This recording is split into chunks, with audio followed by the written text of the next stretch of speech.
Señora Vicepresidenta del Gobierno de España, se abre la ceremonia solemne de investidura como doctoras honoris causa de doña Adela Cortina Orts y doña Victoria Camps Cervera. Ite acercitum candidatos.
Rector magnifique peto venia.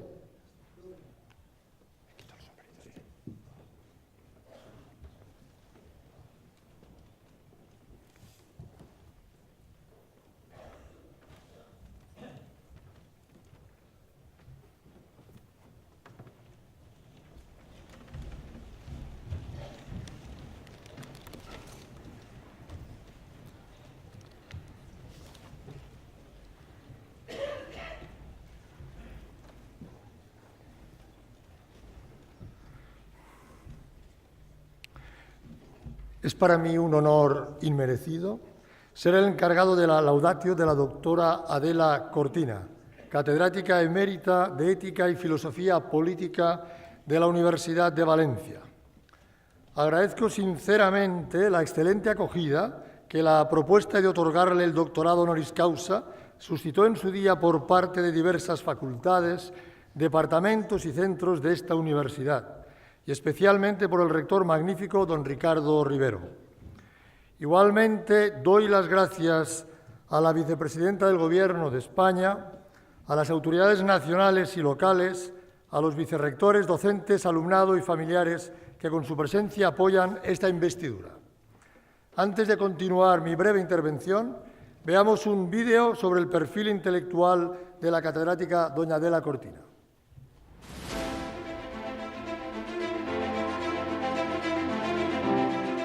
Profesora, filósofa y escritora. En cualquiera de estas facetas, el nombre de Adela Cortina Ors se asocia a un pensamiento ético y crítico, un pensamiento pegado a la realidad, que se pregunta y responde a los problemas actuales, que excede al ámbito académico y que es capaz de poner palabras a aquello que no se nombra. Es catedrática emérita de Ética y Filosofía Política de la Universidad de Valencia y está acostumbrada a romper más de una barrera.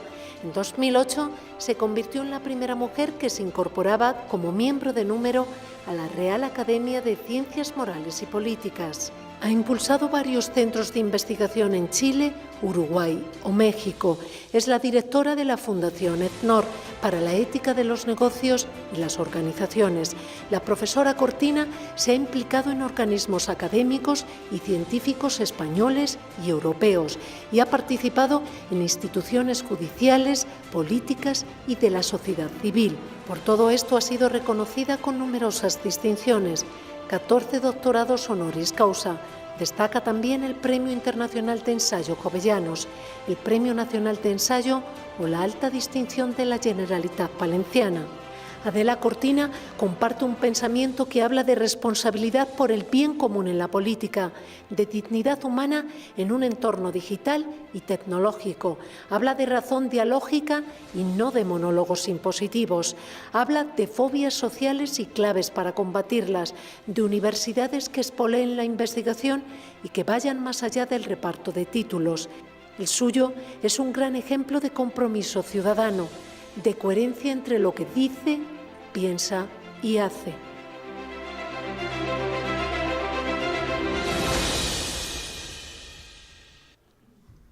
Bien, estamos convencidos de que la propia Universidad Salmantina se engrandece hoy al incluir en su elenco de doctores honoríficos a una de las más influyentes mujeres en el ámbito cultural español e iberoamericano. Por sus propuestas morales y por las críticas a la vida social, esbozadas tanto en los artículos periodísticos como en sus libros, se ha ido convirtiendo esta escritora durante las últimas décadas en la más conspicua heredera de la concepción del intelectual como crítico de la moral vigente y de la democracia establecida que desempeñaron en sus respectivas épocas filósofos y articulistas españoles tan destacados como Ortega, Aranguren, Laín Entralgo o Julián Marías, por ejemplo. Paso ahora a presentar en pocos minutos una de las aportaciones éticas más valiosas, a mi juicio, de la profesora Cortina: la defensa del principio de la dignidad y su relación con lo que ella denomina razón cordial. De sus obras se deriva que la dignidad de la persona ha de convertirse en la orientación fundamental del marco político democrático resultante de la modernidad. Tal principio lo considera el núcleo de la moralidad, gracias al cual difícilmente se pueden alegar razones que justifiquen el atropello de los derechos humanos. Está muy presente en los diversos campos de la ética aplicada que desarrolla en sus escritos. Es algo así como el foco central que ilumina cualquier debate en contextos prácticos. Constituye una especie de test en orden a conocer si una concreta actividad pública contribuye o no a la realización de la justicia social. Será la dignidad de la persona, por un lado, el fin principal que tendrá que alcanzar cualquier actividad y también el límite moral de esa misma actividad. Maneja tal principio en múltiples ámbitos, en la ética cívica, en la ética jurídica, de la empresa, de la educación, de la información, del consumo, en la bioética, en la neuroética, en la ética de los animales, etc. En sus obras más recientes, el concepto de dignidad de la persona ya no se apoya solo en la autonomía del sujeto al estilo de Kant, ni en la capacidad comunicativa al modo de Habermas o Apple.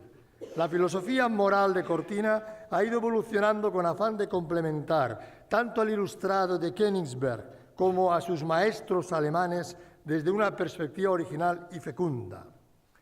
En el nuevo proyecto intelectual de la razón cordial, la dignidad se vincula cada vez más con un proceso existencial, comunitario y social de reconocimiento mutuo, pero derivado de una previa experiencia antropológica o experiencia compartida de ligatio, vínculo.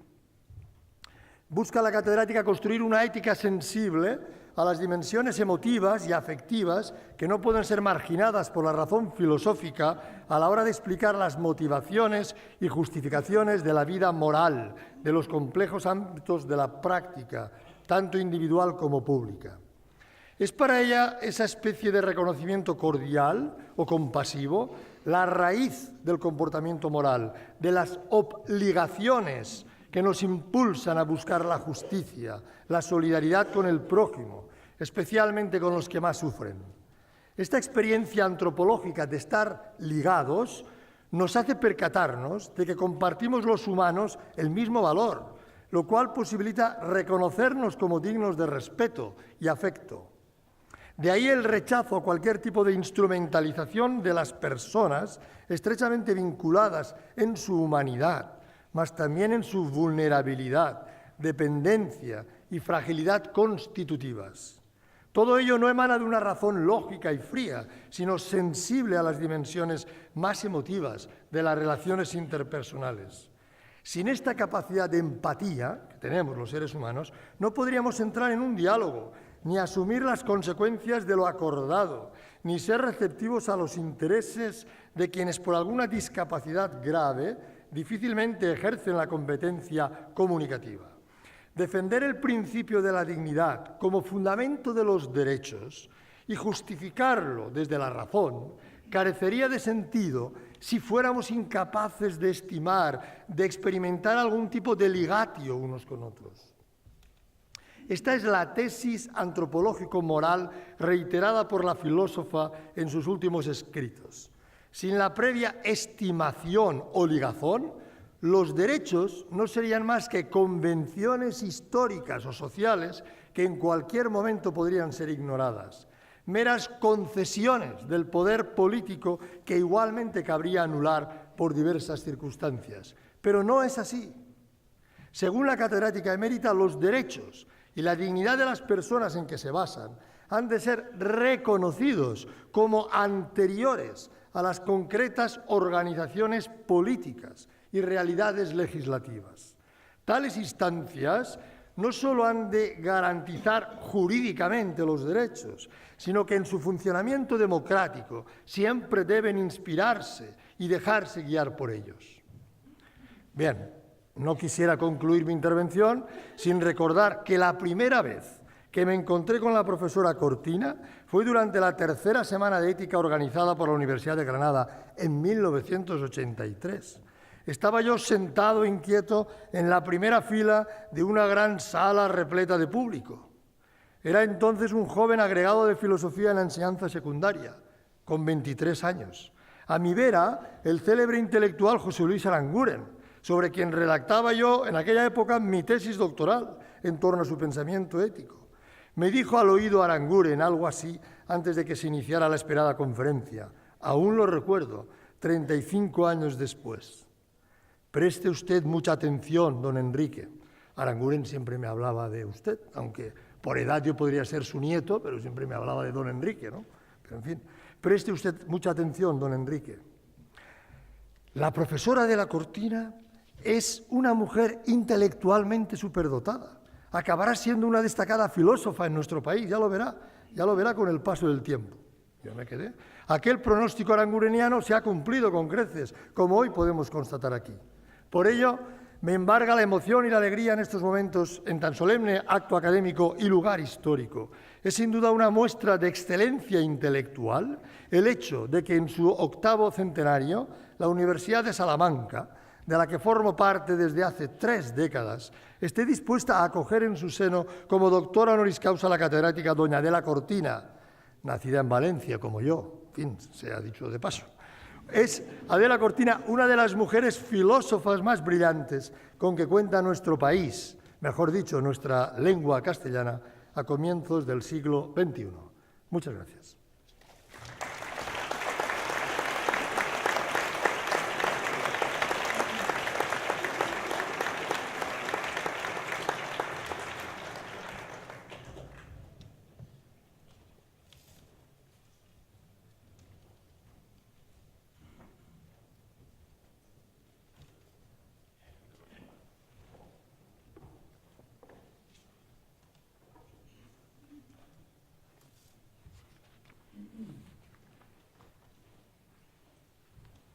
Peto gradum doctricis in philosophia dominae Adela Cortina Orts.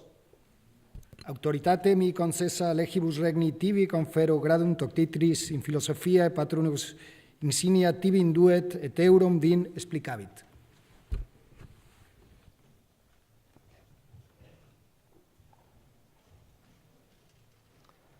Acipe capitis tegemen apice caeleste, ut eo non solum splendore ceteris praecellas, sed etiam tamquam Minervae Casside ad certamen monitasis.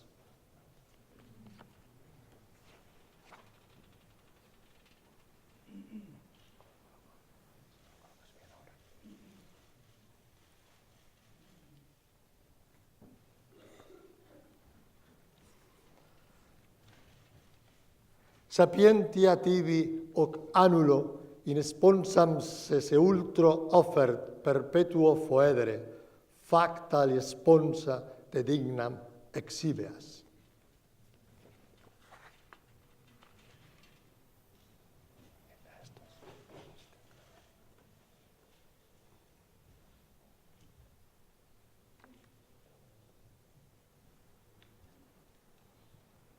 En librum apertum ut escentiarum arcana reseres.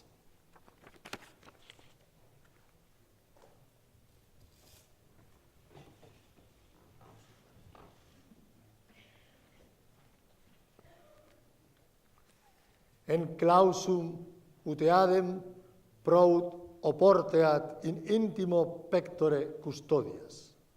Do tibi facultatem legendi, intelligendi et interpretandi.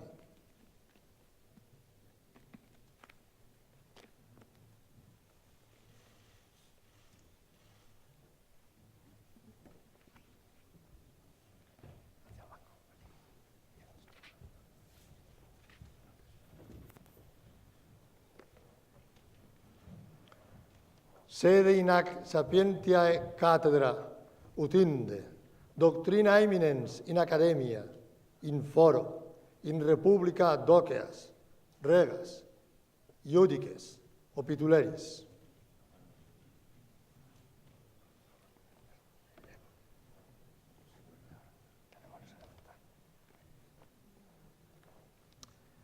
Venidemum in optatos amplexus, quibus et osculo pacis amorisque, a eterno caritatis testimonio, mecum et academia matre de Vinciaris.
Lege juramentum novae doctrici.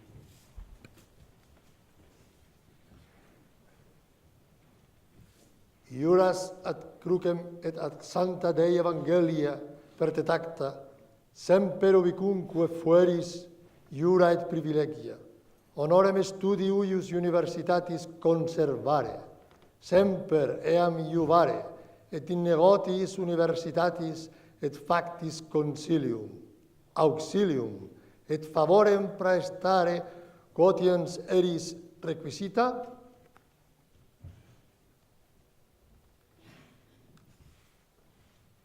Sic juro et volo. Sic te Deus adiubet. Amén.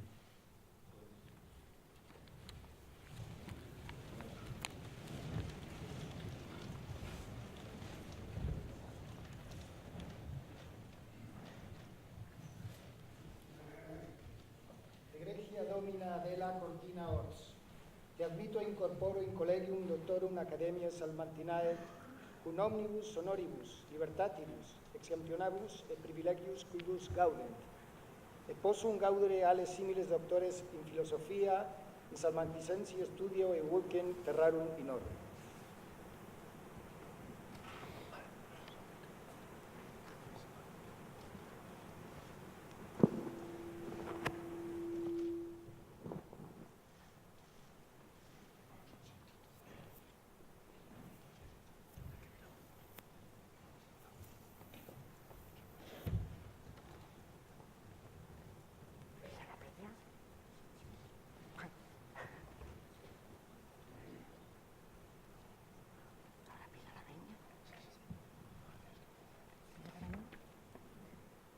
Rector Magnifice Petro Veniam. Do venia.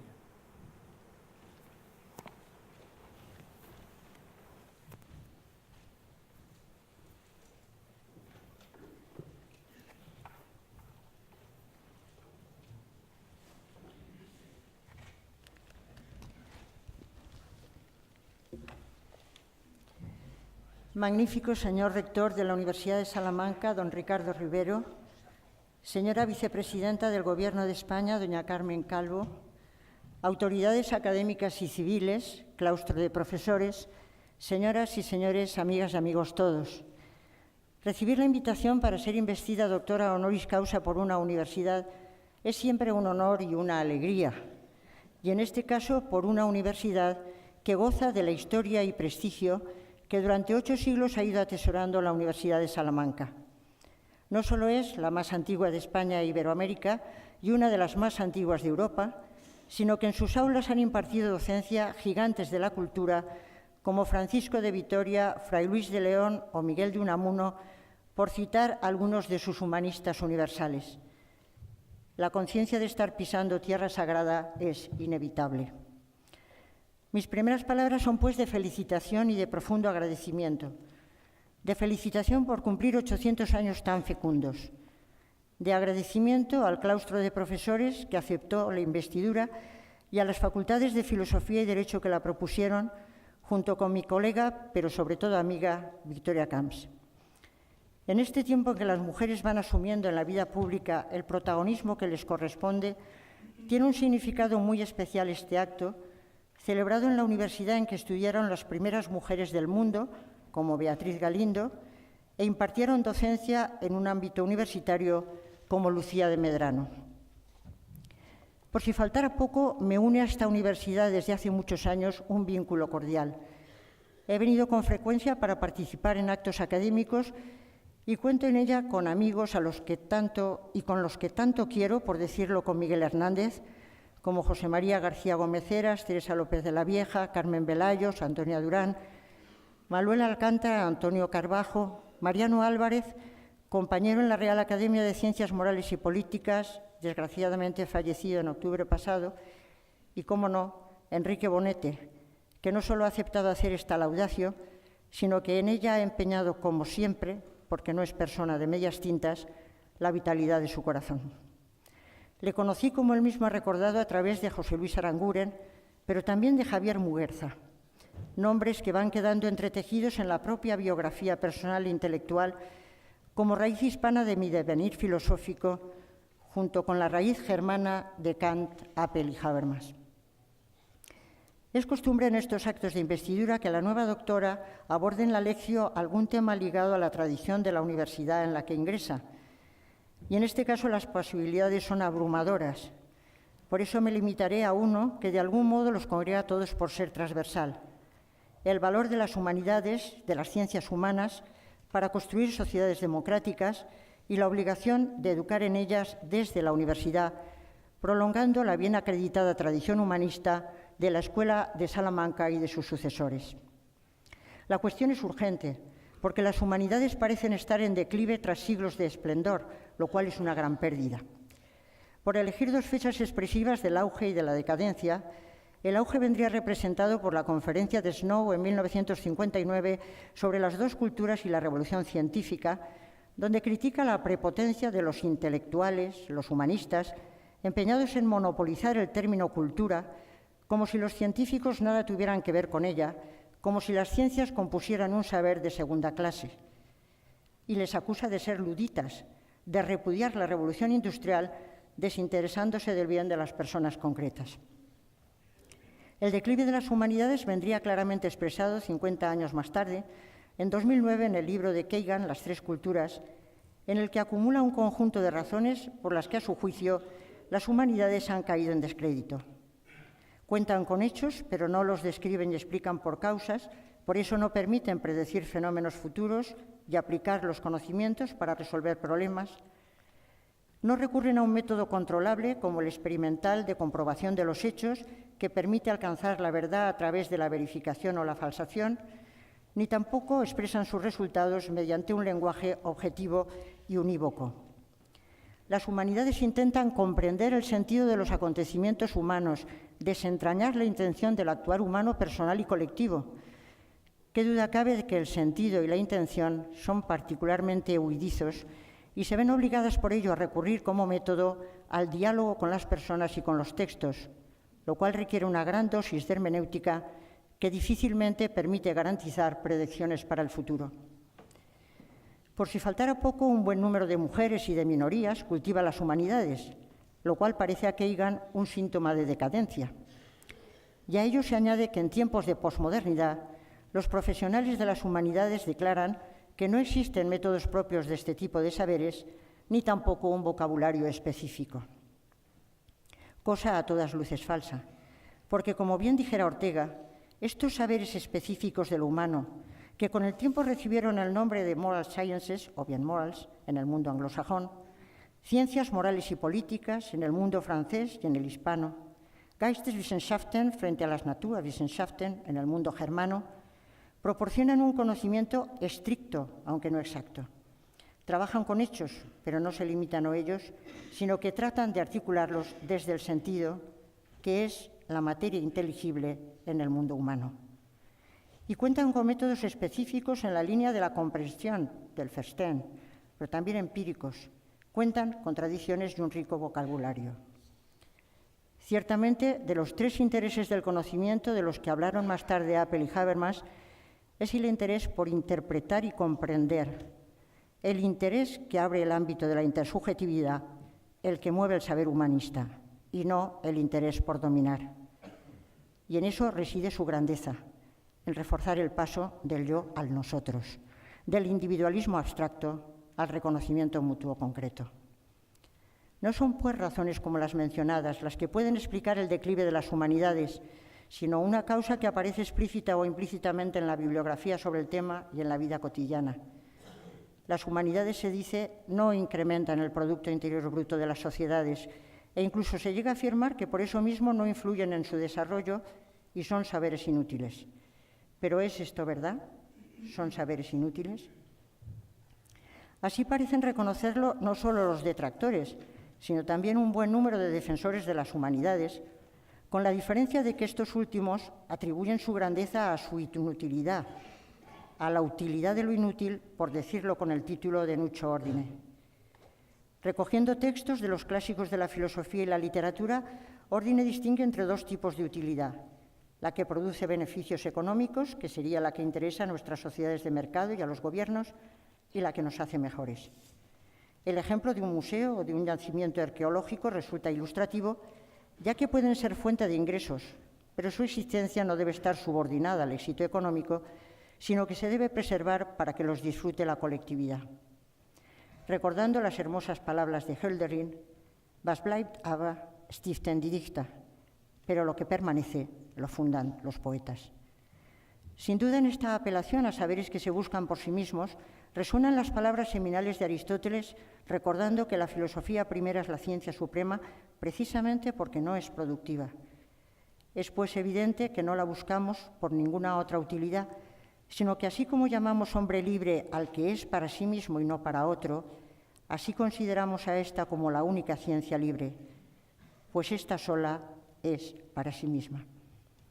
En la diferencia entre aquellas actividades que son praxis teleia, que tienen en sí mismas el fin por el que se llevan a cabo, y las que son praxis atelés, las que se realizan por un fin situado fuera de ellas, las primeras tienen la primacía en el orden jerárquico, porque son praxis en el más puro sentido de la palabra, no poiesis.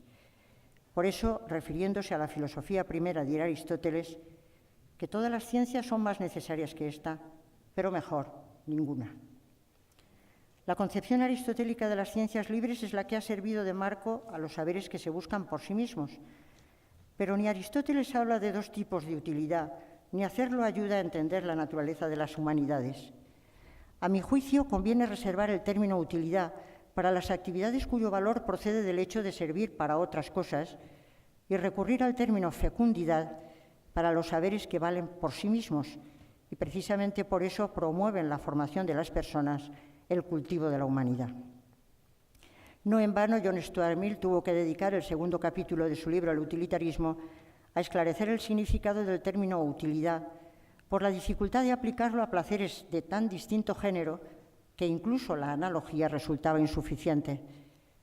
Entre la utilidad del placer para el loco satisfecho y para el Sócrates insatisfecho media tal abismo que a mi juicio es preciso recurrir a otro término. Por eso propongo el término fecundidad, que puede predicarse de la filosofía, la literatura, la historia, las filologías y las artes, como también del amor o la compasión. Actúan, como diría el Salmo, como el rocío que empapa la tierra. Impregnan el carácter de las personas y de los pueblos, haciéndolos crecer. Lo cual no significa que no puedan resultar también útiles por sus buenas consecuencias para la convivencia y para proporcionar beneficios económicos. Pero es necesario mantener la diferencia semántica entre fecundidad y utilidad para comprender que lo que vale por sí mismo puede valer a la vez para otras cosas.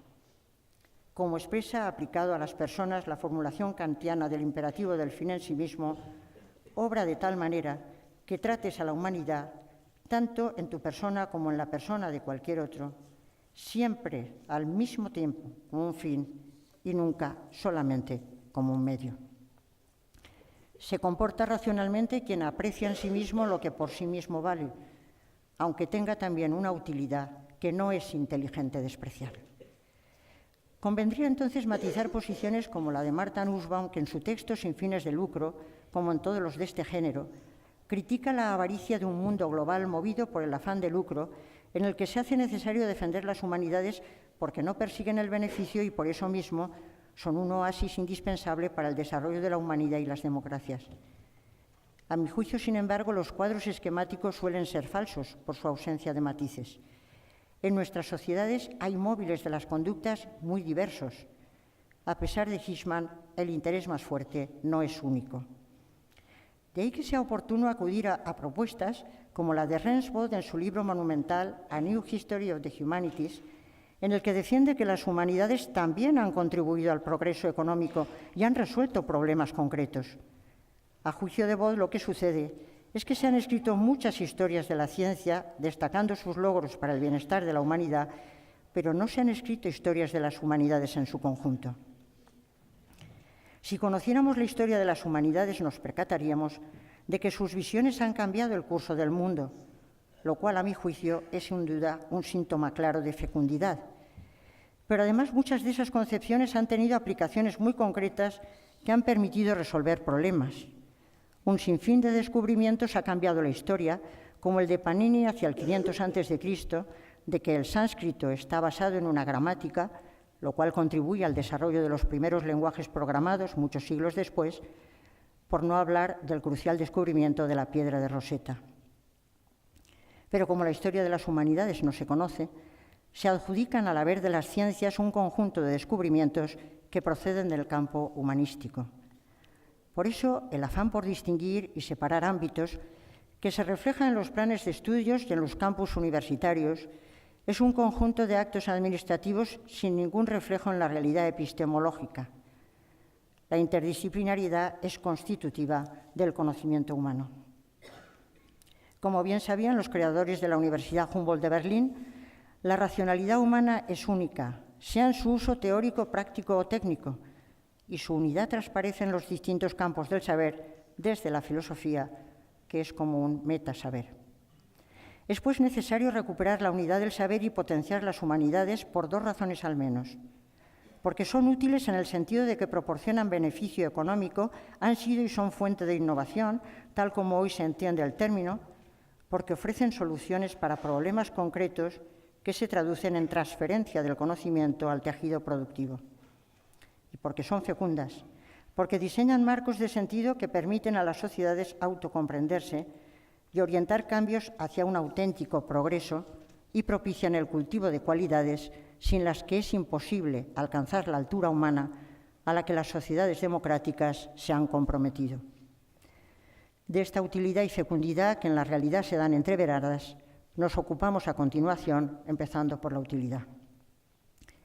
Cualquier proyecto de mejora en una sociedad propone potenciar la I+D+I, es decir, la investigación, el desarrollo y la innovación.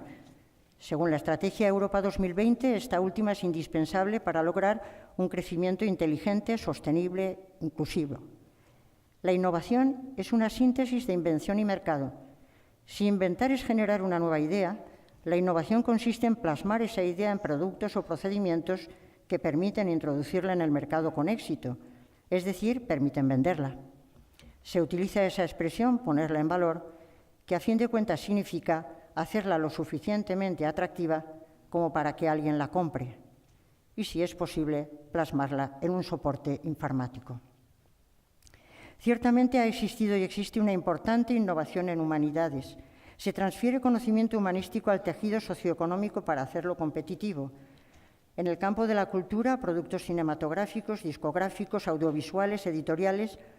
En el ámbito de los museos, las fundaciones, los centros responsables de educación o los medios de comunicación.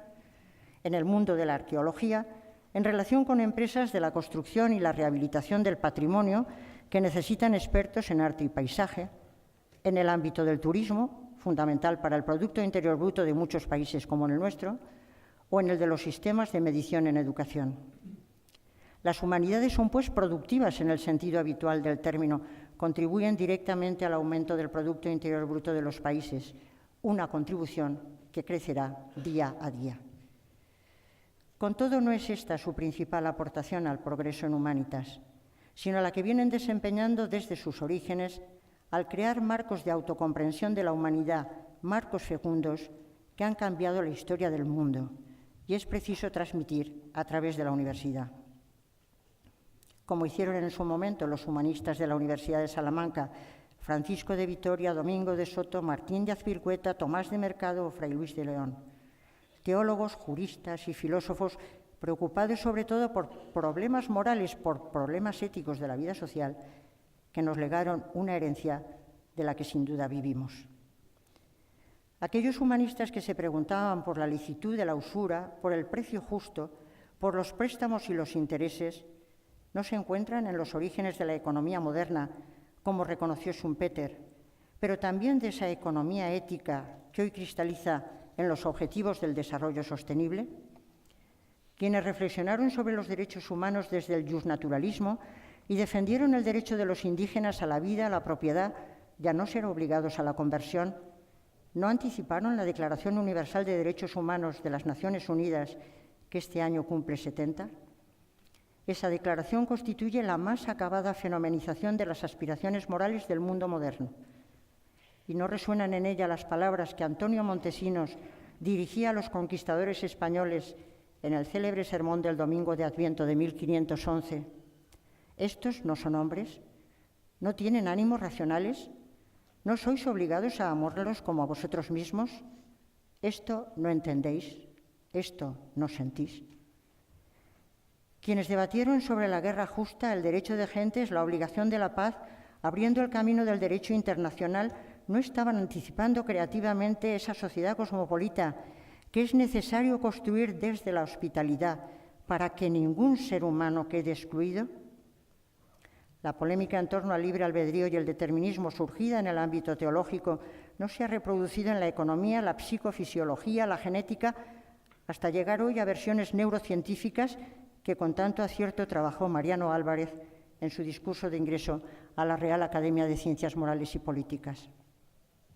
Las disputas sobre la pobreza, en las que intervinieron entre otros Domingo de Soto y Juan de Medina o de Robles, tan ligadas al de Subventione Pauperum de Luis Vives, el primer texto en la historia sobre el socorro a los pobres, no van alumbrando la obligación de las instituciones de poner fin a la pobreza como protección de las sociedades y como promoción de los pobres. En ella se va dibujando sin duda lo que Ravaillaud ha llamado la primera ilustración sobre la pobreza, que más tarde en la segunda ilustración conformaría el estado del bienestar como un estado de justicia. Por último, pero no en último lugar, y llegando al pasado siglo, es de ley recordar al menos un punto del espléndido legado de Miguel de Unamuno, porque más tiempo no queda. Su apasionada convicción de que es necesario cultivar las matrias y la sororidad para que puedan prosperar las patrias y la fraternidad universal. Y habrá barbarie de guerras devastadoras y otros estragos, asegura don Miguel, mientras sean los zánganos que revolotean en torno a la reina para fecundarla y devorar la miel que no hicieron los que rigen las colmenas. Pobre civilidad fraternal cainita, si no hubiera la domesticidad sororia. Sin embargo, el mensaje más profundo que cabe extraer de los textos de Unamuno es que no se trata de repartir las cualidades humanas entre mujeres y varones, como se ha venido haciendo secularmente, asignando a las primeras la voz ética del cuidado y la compasión, que las hace especialmente aptas para la vida doméstica, y poniendo en manos de los varones la justicia y la autonomía para que gobiernen la vida pública. Porque no cabe negar, dirá don Miguel, que el varón herede femineidad de su madre y la mujer virilidad de su padre. ¿O es que el zángano no tiene algo de abeja, la abeja algo de zángano? O hay, si se quiere, abejos y zánganas. Reconocer que las cualidades de la humanidad, distribuidas tradicionalmente entre mujeres y varones, son en realidad un patrimonio común y que el cuidado y la compasión deben gobernar también la vida pública, es, a mi juicio, uno de los grandes desafíos para el siglo XXI. La tía Tula, que por decirlo con don Miguel, si supo de Santa Teresa y de don Quijote, ¿acaso no supo ni de Antígona la griega, ni de Abisac la israelita?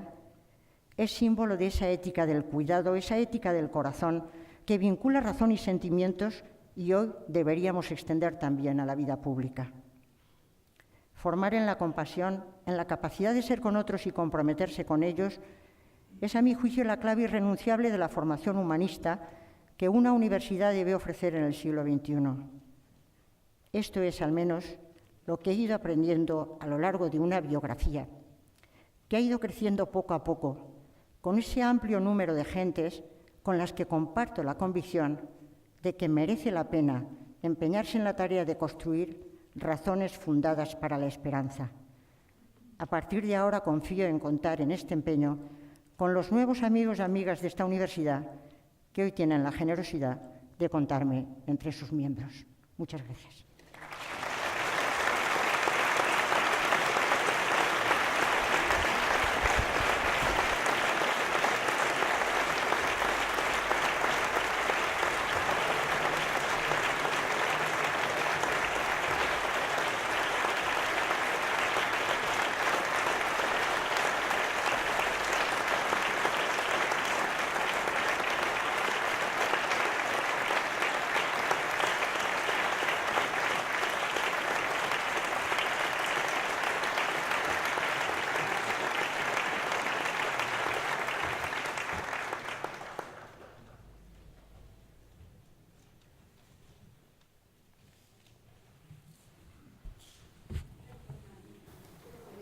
D'on veníem?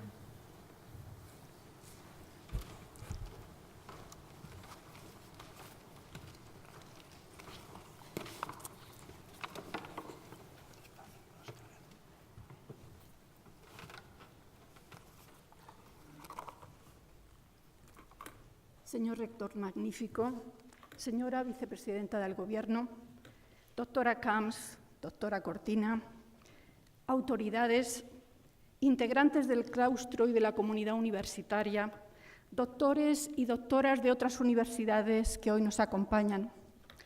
Señoras y señores, es un honor representar en esta ocasión al área de Filosofía Moral, al Departamento de Historia del Derecho, Filosofía Jurídica, Moral y Política, al Centro de Estudios de la Mujer y también a la Facultad de Filosofía en este acto de investidura como doctora honoris causa de doña Victoria Camps Cervera. Excelencia es el término apropiado para definir la trayectoria de la profesora Camps. Es sencillo reconocérselo. Profesora emérita de la Universidad Autónoma de Barcelona y presidenta de la Fundación Grifols, cuenta con numerosos premios y distinciones. Vamos a recordarlos ahora en el siguiente vídeo.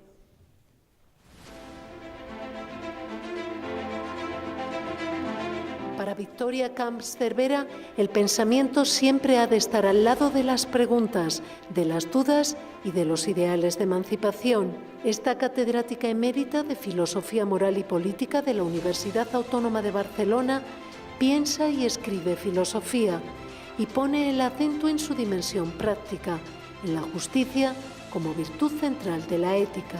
Suyo es un doble compromiso, intelectual y cívico. Suyas son obras como Virtudes Públicas, La Imaginación Ética, El siglo de las mujeres o El gobierno de las emociones, títulos que están entre la veintena de libros que ha publicado. El último, de este año, La fragilidad de una ética liberal. Suya es una carrera docente e investigadora que inició en 1972. Su voz se ha escuchado en numerosos congresos nacionales e internacionales y en diferentes universidades. Ha presidido además los comités de bioética de Cataluña y de España, y su presencia en los medios de comunicación la convierten también en una voz conocida y reconocida. Maestra también a la hora de tomarle el pulso a temas de actualidad. Bajo su análisis, la democracia, la sanidad, la educación, la política, lo público y lo privado, en periódicos de información general o en revistas especializadas. Sus méritos son públicos y reconocidos. En su haber el Espasa de Ensayo, el Internacional Menéndez Pelayo, el Nacional de Ensayo o el Premio al Mérito en la Educación de la Junta de Andalucía, así como varias distinciones académicas. Suya es la definición de ética como un saber práctico, como la forma de ser y comportarse, de hablar y de pensar, de estar con los demás y con uno mismo. De todo ello, la profesora Victoria Camps es un buen ejemplo. Lo es. Es sencillo reconocer la calidad del trabajo que ha realizado y realiza Victoria Camps. En cambio, no es sencillo presentar todos sus méritos y publicaciones, con obras tan conocidas como Virtudes Públicas, La Imaginación Ética, El siglo de las mujeres. Cabe destacar su doble compromiso como intelectual y como ciudadana. Ha sido senadora independiente por el PSC-PSOE y consejera en el Consell Audiovisual de Cataluña. Además está su destacada participación en comités de ética. Excelente ha sido y sigue siendo su contribución a la filosofía, en especial a la filosofía práctica, en tres líneas de trabajo que están también muy presentes en la docencia y la investigación que desde hace años realiza el profesorado de la Universidad de Salamanca: la ética, los derechos humanos y la bioética. Ética en la formación del carácter y a la vez como virtudes cívicas. Virtudes para los sistemas democráticos y, sin duda, para instituciones con responsabilidad social como la universidad. Derechos humanos. Sostiene Victoria Camps que el siglo XXI es o ha de ser el siglo de las mujeres, ya que el cambio estructural en lo público y en lo privado todavía no ha tenido lugar, pese a que los derechos de las mujeres, ni qué decir tiene, son derechos humanos. Bioética. La bioética contribuye a que sean realidad los derechos humanos en la investigación y en el campo de la salud. No es esta la ocasión para analizar la trayectoria de la profesora Camps con el detalle que sin duda merece. Quisiera, sin embargo, destacar el estilo, un modo de hacer, un modo de decir. La filosofía se puede, y de hecho se dice, se hace de muchas formas. Suele estar del lado de las preguntas, en la búsqueda del saber, antes que del lado de las certezas y de las soluciones definitivas. Elogio de la duda se titula uno de los últimos libros de Victoria Camps. En su escritura, así como en otros libros, están la claridad del lenguaje y una leve distancia. Páginas que respiran y dejan respirar. Hay margen así para que cada lector o lectora llegue a sus propias conclusiones. Es mostrar, más que decir, a la manera de Wittgenstein, un autor que ya conoce muy bien. ¿Por qué la duda? El arte de preguntar, de reflexionar, permite dejar atrás dogmatismos y prejuicios. Temas complejos han sido analizados por Victoria Camps cuando ha intervenido en cursos, en actividades de la Universidad de Salamanca desde el año 1984. Hay además afinidad entre el proyecto en el cual Victoria Camps ha participado de forma muy activa, la Enciclopedia Iberoamericana de Filosofía, ya 34 volúmenes de filosofía moral en español, no solo en castellano, y una de las mejores tradiciones de esta universidad, el vínculo con Iberoamérica. La cooperación con las universidades e instituciones iberoamericanas constituye una parte importante del pasado, está hoy en el Plan Estratégico General y será clave para el futuro de la universidad, de esta universidad, desde luego. Un vínculo más sutil, aunque no menos sólido, es la dignidad de lo humano. Dignidad es algo a conseguir, como el carácter moral, si bien no está exenta de paradojas, a decir de Victoria Camps. Diálogo de la dignidad del hombre fue escrito en el siglo XVI por Fernán Pérez de Oliva, rector de esta universidad y, por cierto, catedrático de filosofía moral. Al parecer, él inspiró los 7 emblemas que figuran en el claustro de este edificio histórico. Festina lente, apresúrate lentamente, es el 6º emblema. En virtudes públicas, las actitudes necesarias para la ciudadanía requieren prudencia. En otro siglo, y de otra manera, lo decía el emblema, semper festina lente. La imaginación ética es uno de los libros más conocidos de Victoria Camps. Pocos lugares como este para comprender y valorar lo que la imaginación puede hacer. Desde el siglo XVIII, esta universidad cuenta en su biblioteca antigua con libros redondos, en la ingeniosa expresión de Torres Villarroel, libros gordos y redondos.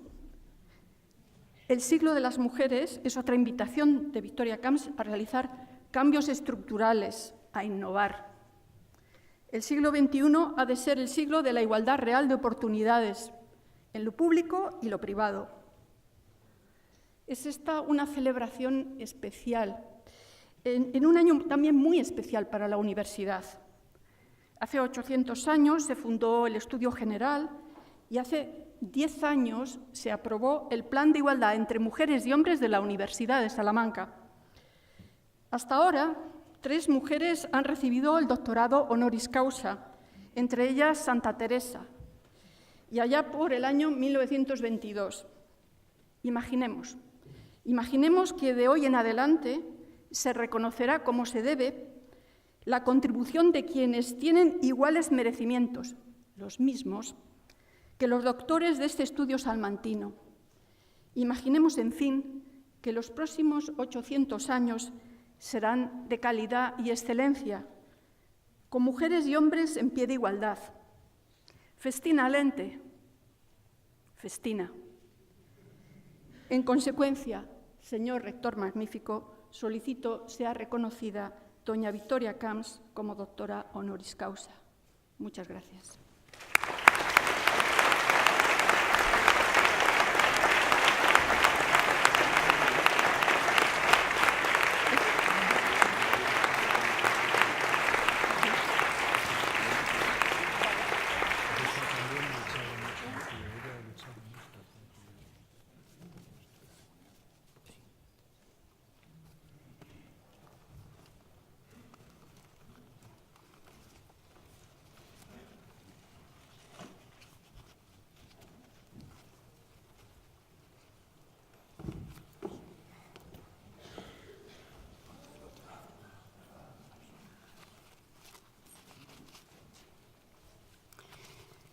Peto gradum doctricis in philosophia domine Victoria Camps Cervera. Autoritati mi concessa legibus regni tibi conferu gradum doctitrix in philosophia matrona insignia tibi induet et eurum bim explicavit.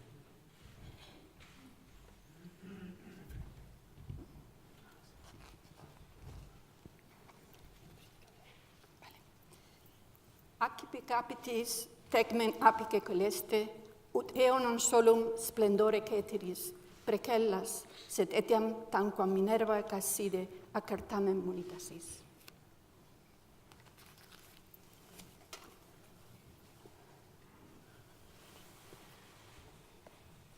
Muy bien.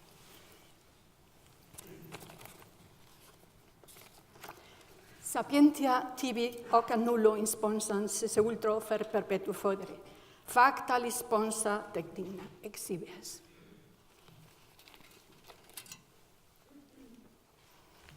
Ahí va. Vamos a poner. Ok, ¿te va? Sí.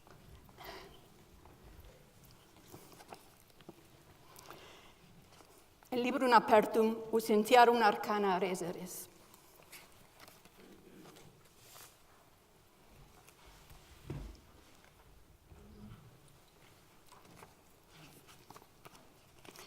En clausum, ut eadem praud, oporteat in intimo pectore custodias. Do tibi facultatem legendi, intelligendi et interpretandi.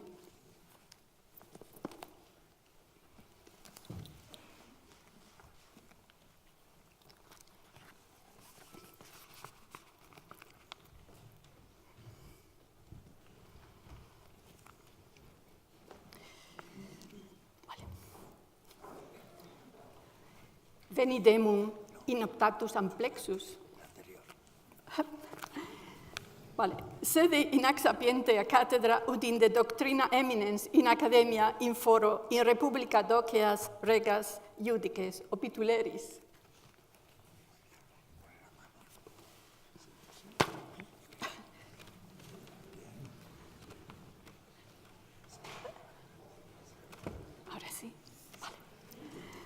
Venidemum in optatus amplexus quibus et osculo pacis amorisque aeternu caritatis testimonio mecum et academia matre dvinciaris.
lege juramentum nova doctricti.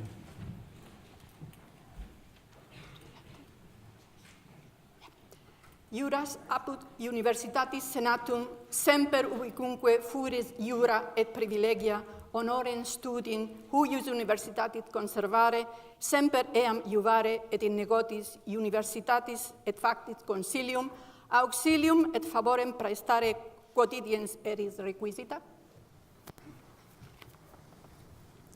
Sic juro et volo. Sic te Deus adjuvit. Amén. Queda ahí.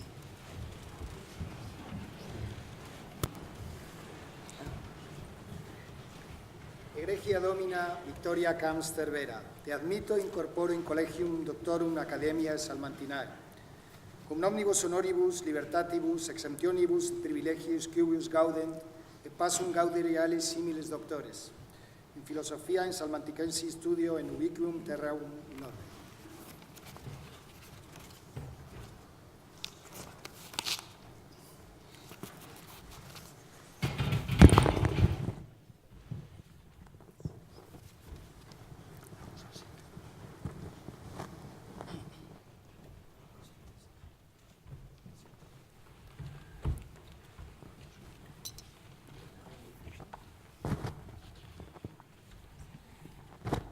Rector magnifique peto venia.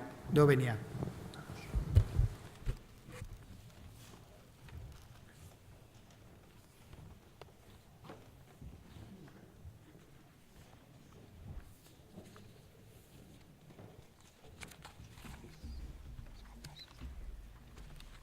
Las gafas, ¿dónde están?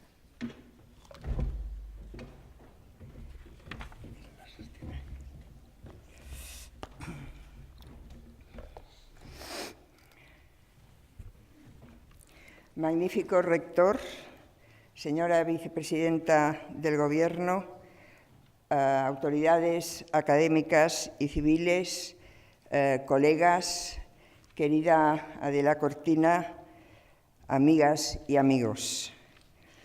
Agradezco de todo corazón el honor con que ha querido distinguirme la Universidad de Salamanca al investirme como doctora honoris causa. Nunca se me pasó por la cabeza que pudiera llegar a merecer tal honor y mucho menos que la propuesta viniera de esta universidad, una de las más antiguas del mundo, puntal de la cultura europea y cuna de ilustres pensadores, entre los que es obligado destacar aquí los forjadores de la escolástica española que formaron la prestigiosa Escuela de Salamanca, y, cómo no, a Miguel de Unamuno, con cuya obra muchos de mi generación empezamos a sentirnos fascinados por la filosofía. La ilusión es aún mayor por el hecho de compartir este acto con mi amiga y colega Adela Cortina. No me toca a mí juzgar los motivos que ha tenido la universidad para otorgarme esta distinción. La acepto agradecida, pensando que con ella se quiere premiar a dos mujeres que desde perspectivas distintas pero convergentes se han empeñado en hacer un tipo de filosofía destinada a explicar y difundir los principios y valores éticos que requieren las sociedades de nuestro tiempo. Este acto es importante para la filosofía, bastante maltratada en los últimos tiempos, y lo es también para las filósofas. Cuando me matriculé en Filosofía y Letras en la Universidad de Barcelona, la carrera de filosofía era una carrera casi exclusivamente de mujeres. No hace falta añadir que, a pesar de ello, no tuve ninguna profesora en mis años de estudiante.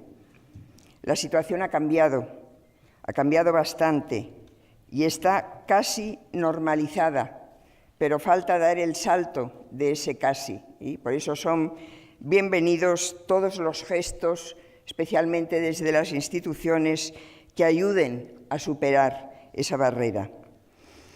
Filosofía hoy ya no es una carrera femenina y la presencia de mujeres ha crecido exponencialmente entre el profesorado. A las mujeres filósofas debemos innovaciones importantes, especialmente en el ámbito de la filosofía moral. Baste citar como ejemplo el desarrollo que está teniendo la llamada ética del cuidado, un valor detectado e introducido en el discurso ético por las mujeres, por la tía Tula de Unamuno, decía hace un momento Adela Cortina. Por lo que a mí se refiere, lo que haré a continuación no es abundar en los detalles de mi currículum, cosa que ha hecho por mí con generosidad y exageración Teresa López de la Vieja en su Laudatio, que agradezco mucho. Voy a referirme especialmente a lo que me ha conducido al tipo de filosofía que he pretendido hacer. Una filosofía fiel a la realidad, con un lenguaje sencillo, comprensible y libre de retórica vacía. Una filosofía cercana a las preocupaciones de nuestro tiempo. Más de una vez me han preguntado qué me llevó a estudiar filosofía. He de confesar que nunca he sabido dar a esta pregunta una respuesta original o brillante. Lo que sí puedo decir, después de más de 40 años de docencia e investigación universitarias, es que he acabado por descubrir una vocación filosófica bastante sólida. He tenido el privilegio de ir disfrutando cada vez más con lo que hacía y de emprender con entusiasmo las sucesivas etapas de la carrera universitaria. Mis primeros escarceos filosóficos no fueron en el terreno de la ética, sino en el de la filosofía del lenguaje. Como estudiante, me sentí atraída por el positivismo lógico, seguramente porque era la única corriente filosófica que en aquellos años pudo penetrar sin problemas en el ambiente aún demasiado cerrado y poco estimulante de la Universidad Española. Fue la lectura de Wittgenstein, de Bertrand Russell y los filósofos analíticos lo que me llevó al análisis del lenguaje moral, desde donde más tarde di el salto a la filosofía moral y política. Pero la vocación filosófica no se cultiva en solitario.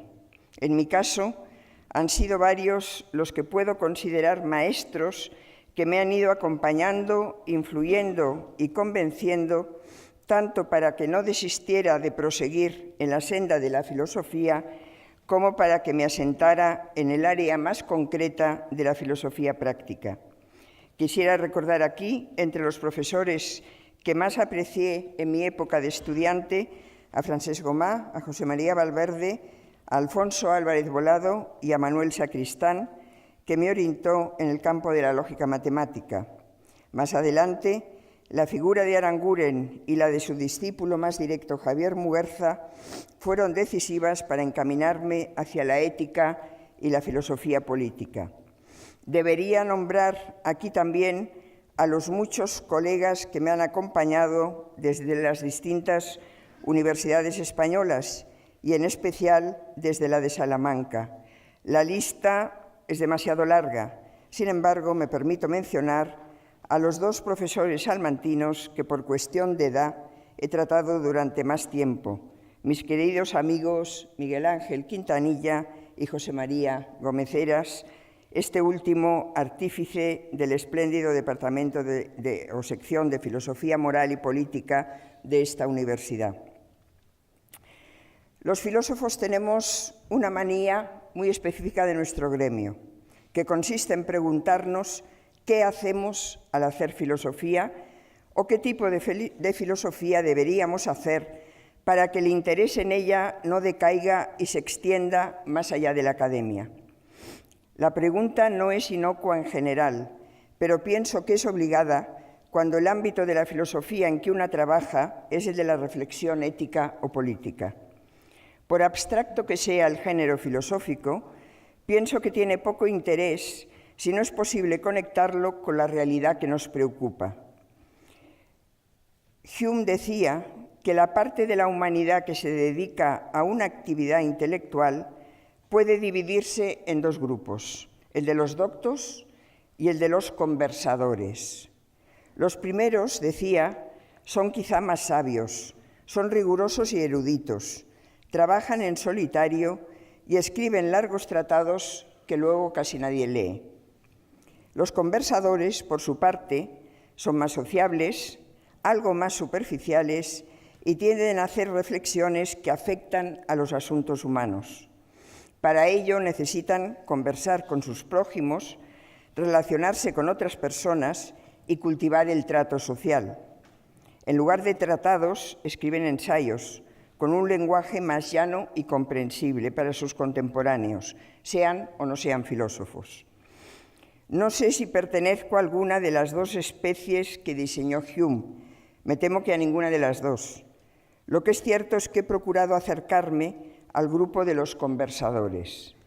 Siempre he pensado que la filosofía que estudia a los clásicos del pensamiento ha de saber explicarle al mundo por qué Aristóteles, Epicuro, Spinoza, Kant o Nietzsche tienen algo que decirnos a nosotros. Sobre todo si profundizamos en la filosofía moral, no podemos dejar de tener en cuenta los problemas morales de la actualidad. Esta conexión imprescindible entre teoría y práctica la he tenido siempre presente al hacer filosofía. Mis inicios en la filosofía analítica me vacunaron contra la especulación filosófica vacía, muchas veces confusa y demasiado densa. Me enseñaron a ser fiel a la realidad, a tocar de pies en el suelo incluso al hacer filosofía. Me enseñaron también que la complejidad de los problemas filosóficos no tiene que ser incompatible con la claridad del lenguaje y la voluntad de llamar a las cosas por su nombre.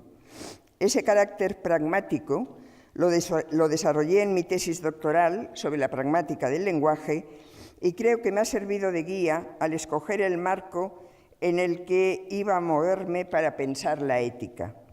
No era tanto el marco de los principios últimos, ni de especular sobre los fundamentos del bien y del mal y del deber moral, sino la ética de las virtudes en el sentido aristotélico y escolástico del concepto.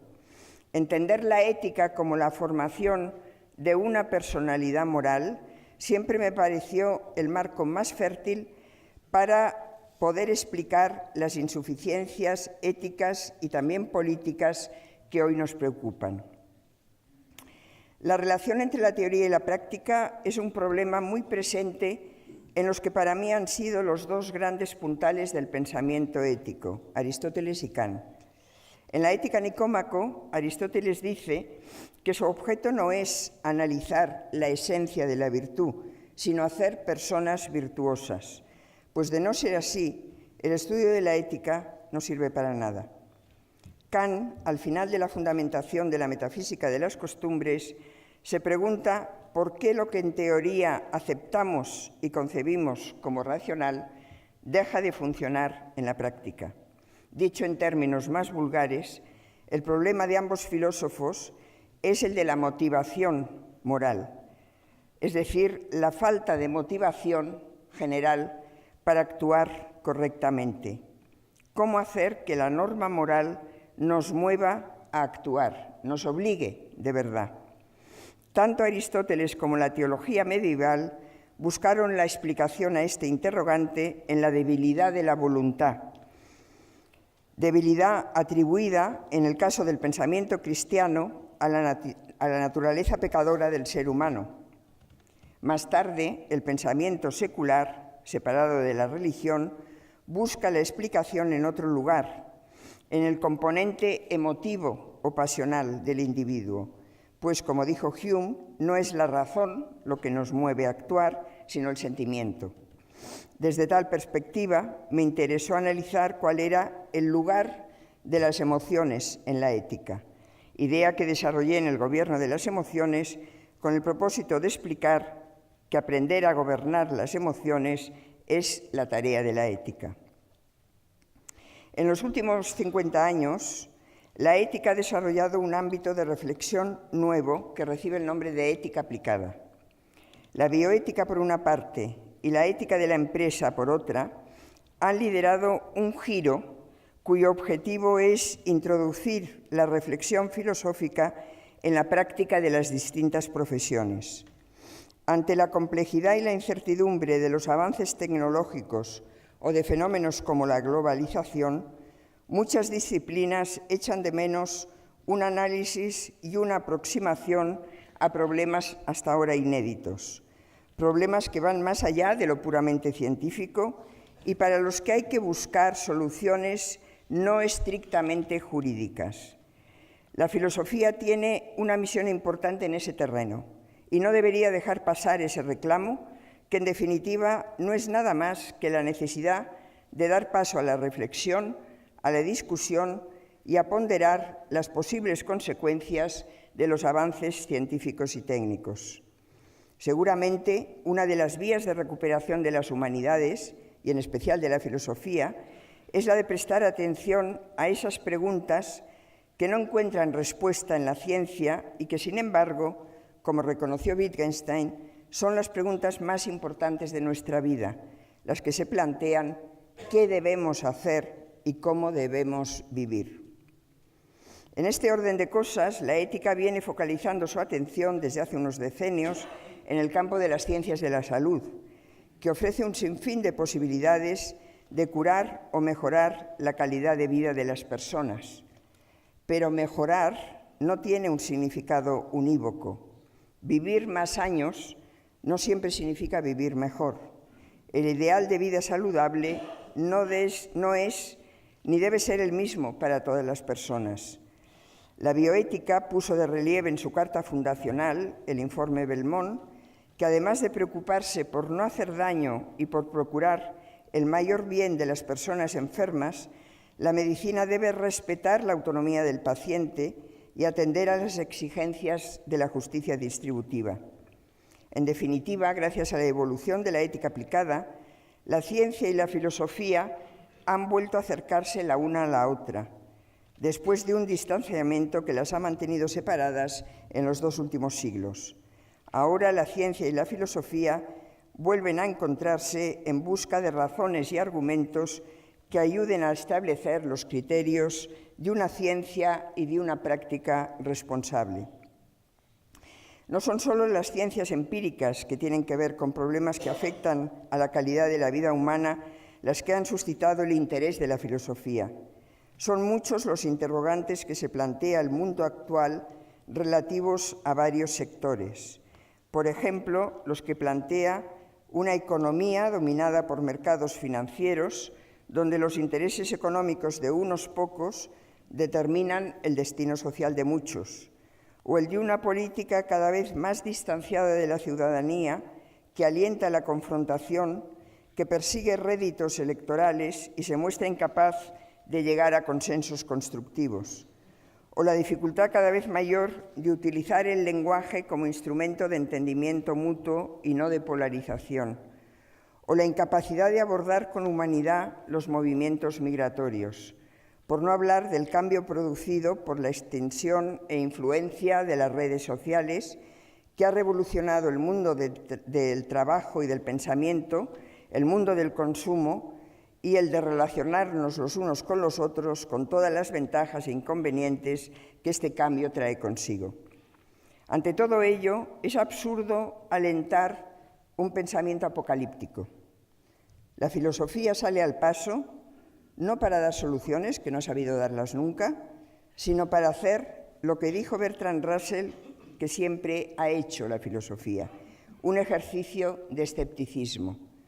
En nuestro mundo marcado por la velocidad, derivada de la necesidad de competir y de obtener resultados inmediatos, el escepticismo puede significar introducir la ponderación y la lentitud. Es lo que ya se propuso Sócrates en la Grecia antigua: no dejar de preguntar, no evitar las preguntas incómodas que obligan a detenerse y a examinar una y otra vez lo que de entrada se daba por cierto. Frente a las tecnologías, las ciencias humanas tienen un discurrir más lento, porque satisfacen necesidades de otro tipo, una necesidad que tenemos que llamar espiritual, a la que no responden ni las ciencias empíricas ni la técnica. La historia, la literatura o la filosofía no pretenden superar todos los límites que la técnica parece poder superar, sino por el contrario, referirse a ellos como algo que es parte de la condición humana. El sujeto de las humanidades es ese Prometeo que lucha por ser más de lo que es, pero sabe que nunca conseguirá ir más allá de su condición. Necesitamos las humanidades para tomar conciencia de nuestra condición en una época que hace todo lo posible para que ignoremos los fracasos, esquivemos las frustraciones y trivialicemos los crímenes. En la meditación sobre la técnica, Ortega concluye diciendo que la enfermedad de nuestro tiempo es una crisis de los deseos. El hombre actual no sabe qué debe desear ni qué debe ser. Le falta imaginación para inventar el argumento de su vida, dice Ortega. Eso es lo que los productores de cultura debieran proporcionar. Este año celebramos el 70 aniversario de la Declaración Universal de Derechos Humanos. El gran logro conseguido con la universalización de los derechos es el de reconocer la dignidad de la persona como un atributo intransferible de cada individuo. En el marco de esta universidad es obligado recordar la aportación de la escolástica medieval y, en concreto, la obra de Francisco Suárez o Francisco de Vitoria en el proceso de distinguir unos derechos subjetivos del derecho natural. Suárez puso el embrión de lo que luego serían los derechos individuales, reconocimiento temprano del valor de la subjetividad, que es lo que ha dado origen, con los años, a las distintas generaciones de derechos humanos. Unos derechos que, por su carácter abstracto, tienen que ser interpretados a la luz de cada caso particular, a la luz de las violaciones de la dignidad humana, de las experiencias de exclusión, de maltrato y discriminación.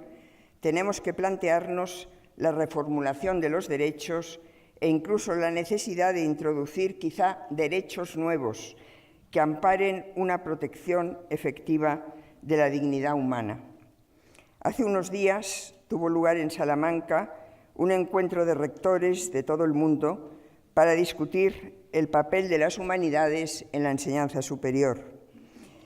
Uno de los participantes se refirió a unas palabras de Francisco Tomás y Valiente, que fue profesor de esta universidad, con las que quisiera acabar.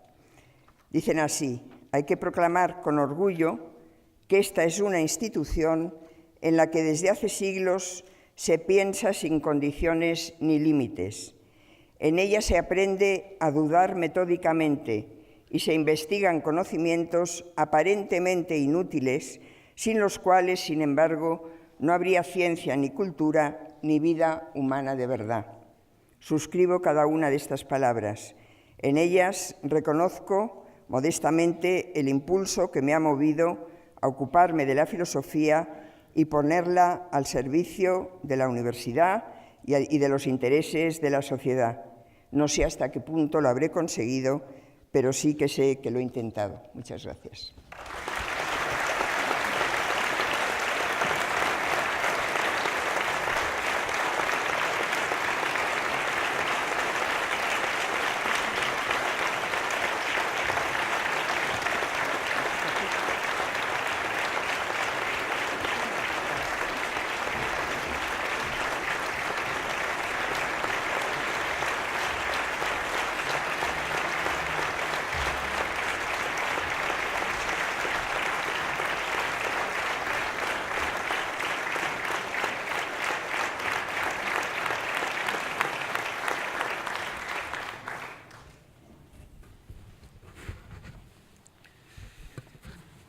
Señora Vicepresidenta del Gobierno y Presidenta de la Comisión Interinstitucional para la conmemoración del 8º centenario, muchísimas gracias por tu presencia y presidencia en este acto, prueba elocuente de razón política cordial y de compromiso con la raíz universitaria española y la raíz de los derechos humanos, se ha dicho.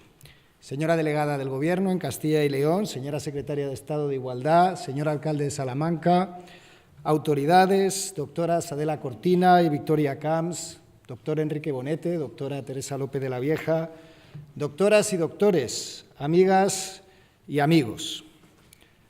Asistimos esta tarde a un acto de reivindicación del conocimiento aplicado a la mejora de la persona, del ser humano, su buen vivir mediante la búsqueda de la virtud, un reconocimiento al cultivo de la ética practicada por dos excelentes universitarias, las ya doctoras por Salamanca, Adela Cortina y Victoria Camps.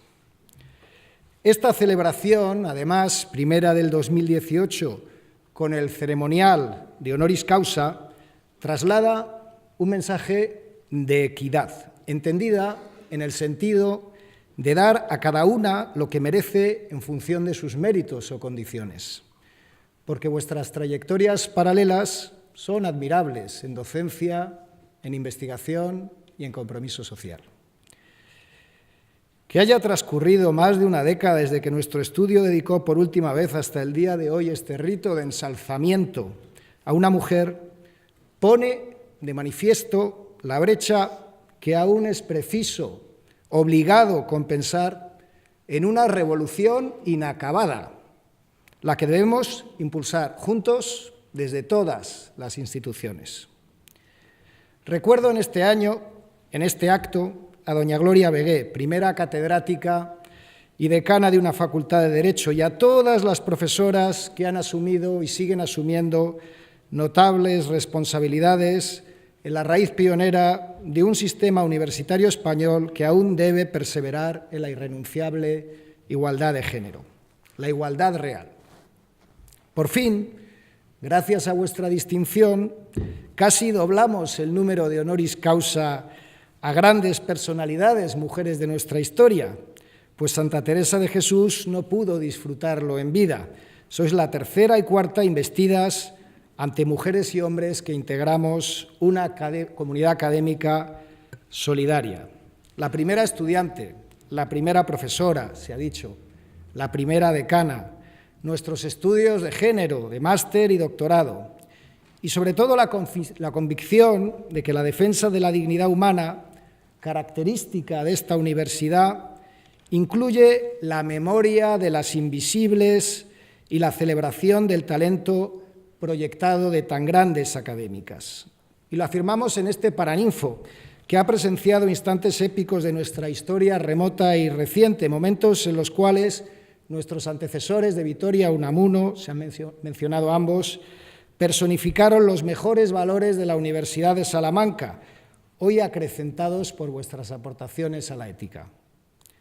Las obras que habéis escrito, tantas aportaciones científicas que han sido reseñadas por la profesora Teresa López de la Vieja y el profesor Enrique Bonete Perales, muchos hemos podido leer varios de estos libros. Sabemos que la excelencia investigadora es total en vuestra área, la ética, nada menos.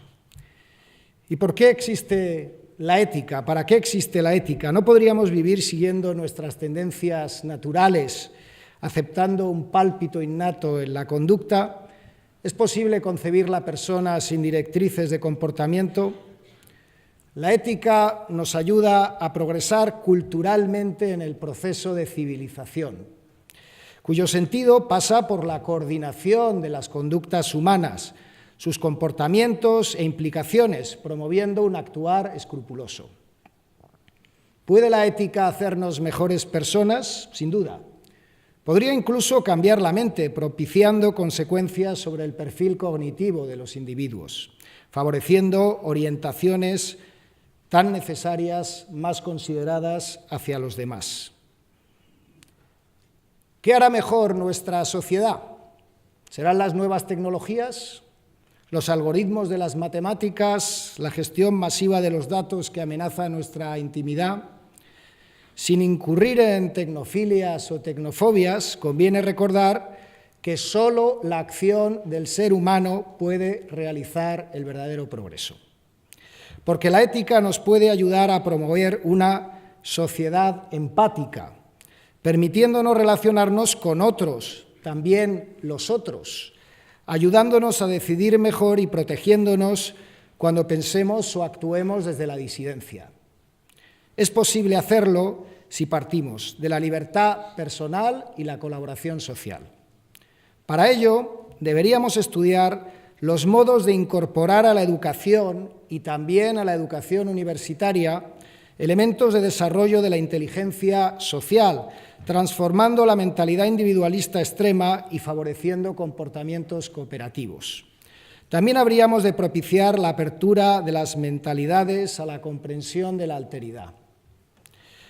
Por supuesto, doctora Camps, hemos de cultivar el gobierno de las emociones tan descuidadas en nuestros sistemas educativos, instruir en su gestión y el control que toda persona ha de realizar en los marcos de convivencia sin renunciar a su propio ser y libertad, pero comprendiendo y respetando siempre la de los demás. Muy importante, doctora Cortina, es igualmente educar en la empatía que puede propiciarse a través de las artes, la literatura, el cine, la fotografía. Nos sumamos a la reivindicación de Martha Nussbaum a favor de la recuperación de las humanidades y la utilización de la literatura en la enseñanza de los valores. ¿Y qué valores? Los valores de la Universidad de Salamanca. Algunos que hemos olvidado hemos de recuperar. La quietud, la comunicación real, la reflexión, el respeto considerado hacia los demás, incluso en las redes sociales, la visión de largo plazo, la consideración de lo humano en los procesos de decisión. A reintegrar estos valores nos ayuda la ética, vuestra ética, y el ejemplo que con vuestro proceder nos dais. La ética se cultiva en Salamanca desde los maestros de teología del siglo XVI hasta nuestros colegas que hoy defienden la incorporación necesaria de los principios ambientales y de equidad de género en el discurso sobre el mejor proceder. Esta es una universidad decidida a humanizar también el mundo tecnológico. Vosotras nos dais excelentes lecciones de vida. Las vuestras dedicadas a la universidad, al servicio público, al pensamiento, al perfeccionamiento de nuestra sociedad desde el análisis del proceder individual. Un análisis que no es ni puede ser nunca exclusivamente racional, sino que ha de plantearse desde un afán integral de comprensión del ser humano, en línea con las reflexiones de nuevo don Miguel de Unamuno en Amor y Pedagogía, con su crítica a las pretensiones de formar a las personas desatendiendo los sentimientos. ¿Acaso es posible mejorar al ser humano sin comprender los verdaderos móviles de su conducta? ¿Es posible requerir mayores niveles de exigencia a los líderes de las instituciones públicas y privadas sin incidir sobre sus percepciones y sus emociones? Cada día somos más conscientes de la conexión entre sentimientos apropiados y decisiones sabias. Sentir bien para actuar mejor, no por una cuestión de imagen o de riesgo reputacional. No se trata de ser bueno para parecer bueno. Se trata de aplicar señeramente lo que los seres humanos llevan sabiendo y cultivando miles de años sobre las reglas de la buena vida. Comportarse honestamente, respetar a los demás y no hacer nunca daño a nadie deliberadamente. Todo un programa vital, vuestro ejemplo. Doctoras honoris causa, Adela Cortina y Victoria Camps, bienvenidas.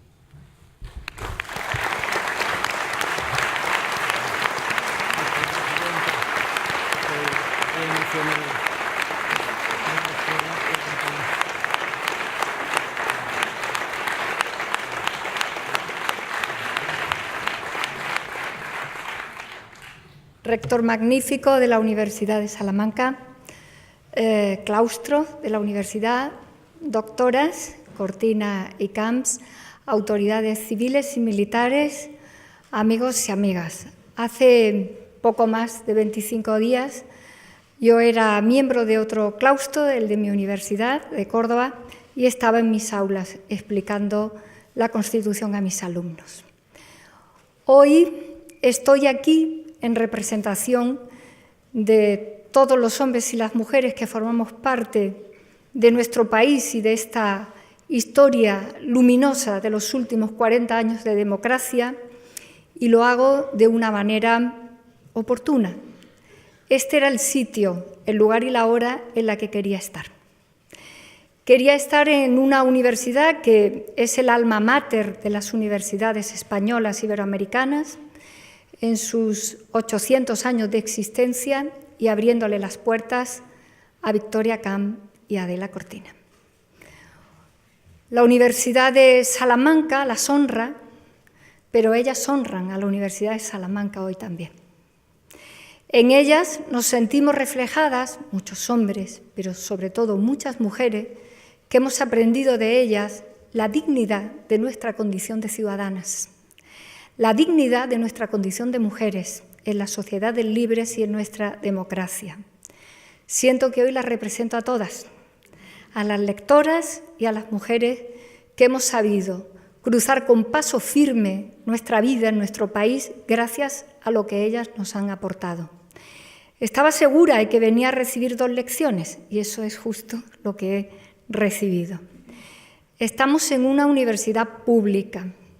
Las universidades públicas y las universidades en general tienen que ocupar un lugar clásico que por clásico hemos de reivindicar como modernizador, el libre pensamiento. Las universidades tienen que ser el lugar libérrimo donde se lidere al resto de la sociedad y no al contrario. La universidad no puede ir detrás de las requisitorias, de la prosa, del mercado y de las urgencias. Estarán perdidas y, como habría dicho María Zambrano, una sociedad que no se permite lo aparentemente inútil está enferma. En ese sitio se coloca toda una obra y toda una vida de ambas, donde obra y vida apenas se distinguen. Apenas se distinguen la vocación intelectual académica, pero también la proposición cívica de saber qué hacían con sus pasiones intelectuales para regalárnoslo a todos los demás.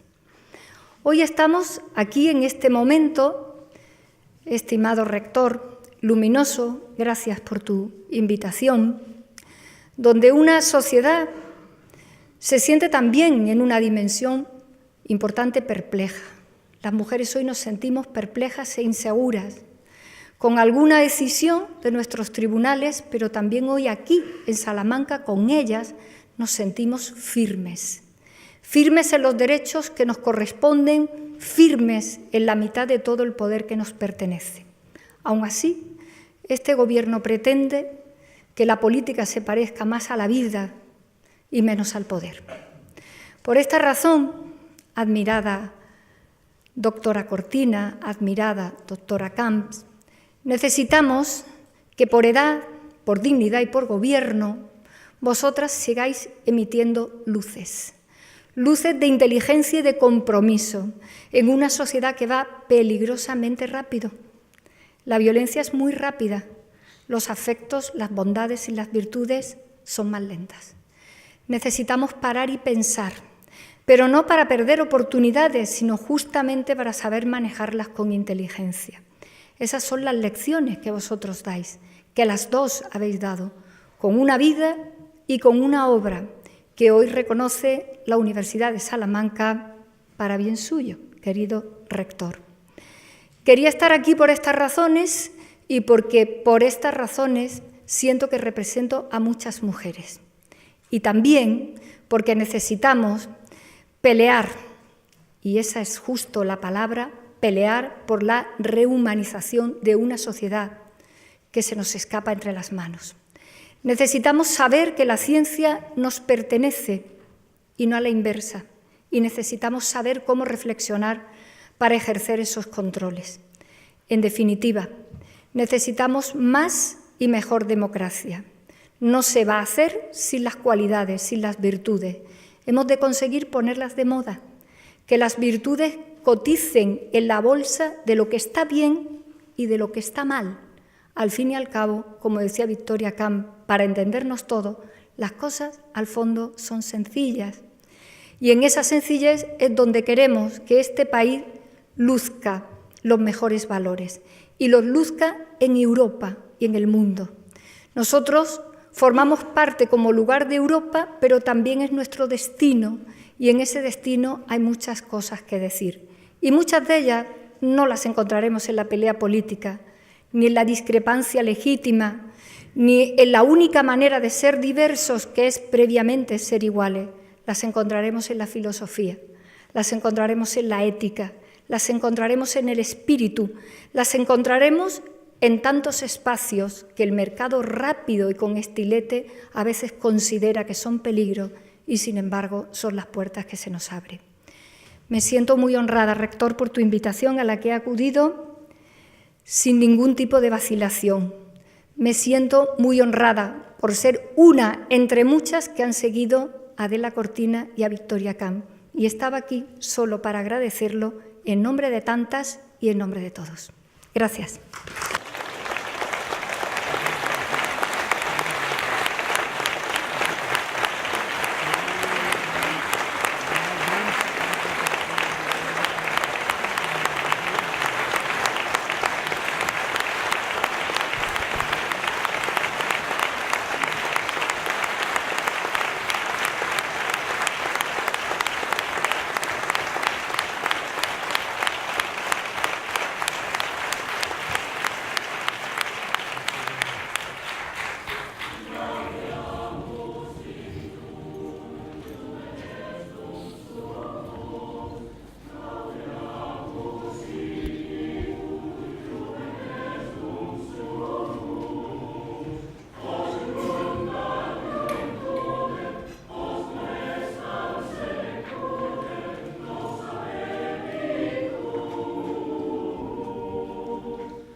Universitas Studi Salmantini. Víctor.